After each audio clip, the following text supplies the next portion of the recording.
வணக்கம். திருப்பூர் செங்கப்பள்ளி அருகே தேசிய நெடுஞ்சாலையில் தாறுமாறாக ஓட்டிய காரால் அடுத்தடுத்து 4 கார்கள் மோதி விபத்து ஏற்பட்டது.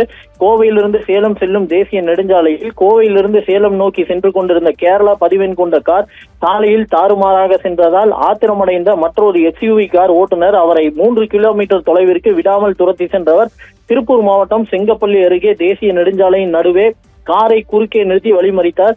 இதனால் அதிவேகமாக ஸ்கோடா காரை ஓட்டி வந்த நபர் காரை நிறுத்தியதால் இதன் பின்னால் வந்த BMW கார் மற்றும் குவிட் கார் என அடுத்தடுத்து 4 கார்கள் மோதிக்கொண்டு விபத்து ஏற்பட்டது. இந்த விபத்தில் காரில் பயணம் செய்த நபர்களுக்கு எந்த காயமும் ஏற்படவில்லை. எனினும் 3 கார்கள் பலத்த சேதமடைந்தது. இதனால் காரை குறுக்கே நிறுத்திய நபருக்கும் மற்றொரு 3 கார் உரிமையாளர்களுக்கும் இடையே வாக்குவாதம் ஏற்பட்டு கைகலப்பாக மாறியது. இதனால் கோவை தேசிய நெடுஞ்சாலையில் போக்குவரத்து பாதிப்பு ஏற்பட்டது. இதனைத் தொடர்ந்து தகவல் அறிந்து சம்பவ இடத்திற்கு வந்த ஊத்துக்குளி காவல் நிலைய போலீசார் 4 கார்களையும் அப்புறப்படுத்தி கார் ஓட்டி வந்த நபர்கள் குறித்து விசாரணை மேற்கொண்டு அவர்களிடம் தற்போது காவல் நிலையத்தில் விசாரணை நடத்தி வருகின்றனர். தகவலுக்கு நன்றி ஜோடி.